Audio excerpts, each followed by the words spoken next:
Halo, Assalamualaikum warahmatullahi wabarakatuh. Perkenalkan, aku Ayu Putri Lestari dari Prodi Pendidikan Bahasa dan Sastra Indonesia, Universitas Negeri Semarang. Di video ini aku bakalan melengkapi salah satu tugas dari mata kuliah umum Literasi Digital Kemanusiaan. Di video ini aku bakalan nge-review dan ngasih sedikit sinopsis dan resensi dari novel Ronggeng Dukuh Paruk karya Ahmad Tohari. Novel Ronggeng Dukuh Paruk ini berjumlah 408 halaman dengan cetakan tahun 2007, cetakan ketiga. Ronggeng Dukuh Paruk ini juga difilmkan dengan judul Sang Penari. Dalam novel Ronggeng Dukuh Paruk itu ada Srintil sebagai ronggeng dukuh yang tidak ingin lagi menjadi ronggeng dan perempuan yang memiliki hati keibuan. Rasus, yaitu laki-laki yang dicintai oleh Srintil, namun Rasus itu memilih untuk pergi meninggalkan desa Dukuh Paruk untuk menjadi seorang tentara. Kemudian ada Nyai Sakarya, yaitu nenek Srintil yang baik hati. Ada Kiai Sakarya, kakek Srintil yang menjadi tetua di Dukuh Paruk. Nyai Kartarja, nyai yang membantu Srintil meronggeng, dan rakus karena mengadakan malam buka kelambu bagi Srintil hanya untuk harta.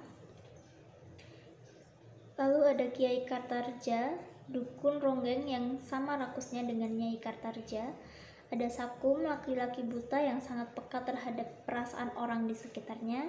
Ada Marsusi, laki-laki hidung belang yang menginginkan tubuh Srintil. Dan ada Bajus, laki-laki yang banyak membantu Srintil hanya untuk menjadikan Srintil suguhan bagi tuannya.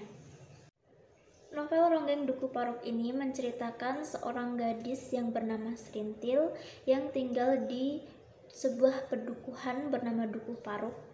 Srintil ini mempunyai bakat meronggeng yang orang di Dukuh Paruk itu percaya bahwa inang ronggeng itu berada di tubuh Srintil, sehingga tidak ada yang membantu Srintil atau mengajari Srintil untuk meronggeng, tetapi Srintil bisa meronggeng dengan sangat bagus. Ketika Srintil sudah beranjak dewasa, orang-orang di Dukuh Paruk ini melihat kemahiran Srintil dalam meronggeng, sehingga kakek Srintil itu mengangkat Srintil menjadi seorang ronggeng. Orang tua Srintil juga telah tiada karena keracunan tempe bosok, atau orang Jawa menyebutnya tempe bongkrek ya. Kemudian Srintil ini mempunyai teman yang bernama Rasus. Dari kecil, Rasus ini menyukai Srintil dan sebenarnya tidak rela apabila Srintil menjadi seorang ronggeng, karena menjadi seorang ronggeng itu pasti sangat berat. Namun karena Srintil sangat senang dan sangat menyukai meronggeng, akhirnya Rasus membatasi dirinya untuk tidak lagi bersama Srintil meskipun Rasus ini sangat mencintai. Setelah kepergian Rasus dari Dukuh Paruk, Srintil menjadi tidak semangat meronggeng. Dia merasa bahwa hidupnya ada di Rasus. Jadi ketika Rasus pergi, Srintil merasa bahwa dirinya tidak lagi ingin meronggeng dan hanya ingin diperistri oleh Rasus. Namun karena Rasus menjadi tentara, otomatis Rasus itu tidak bisa menemani Srintil ataupun kembali ke Dukuh Paruk untuk Srintil. Srintil yang patah hati, sakit hati oleh Rasus, akhirnya dia mogok untuk meronggeng. Dia tidak lagi mau meronggeng. Dia juga tidak mau didekati oleh lelaki manapun.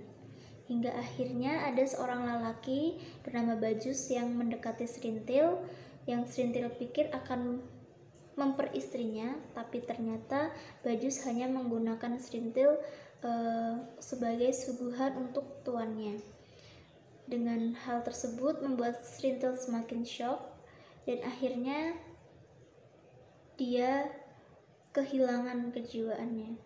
Saat itu Rasus pulang ke Dukuh Paruk tetapi Serintil sudah kehilangan setengah kesadarannya karena sakit hati ditinggal oleh Rasus. Jadi konflik yang ada dalam novel Ronggeng Dukuh Paruk ini adalah Serintil yang ditinggal oleh Rasus membuat Serintil ini enggan lagi untuk meronggeng. Dan konflik kedua, kejadian pada tahun 1945 itu membuat Dukuh Paruk kehilangan sebagian hidupnya karena Serintil itu dituduh sebagai PKI. Konflik ketiga, Serintil menjadi manusia yang kehilangan akal sehatnya setelah Bajus yang dikira akan menikahinya itu ternyata hanya menggunakan dirinya sebagai suguhan untuk tuannya. Nah, itu dia tadi teman-teman sedikit ulasan novel Ronggeng Dukuh Paruk karya Ahmad Tohari ini.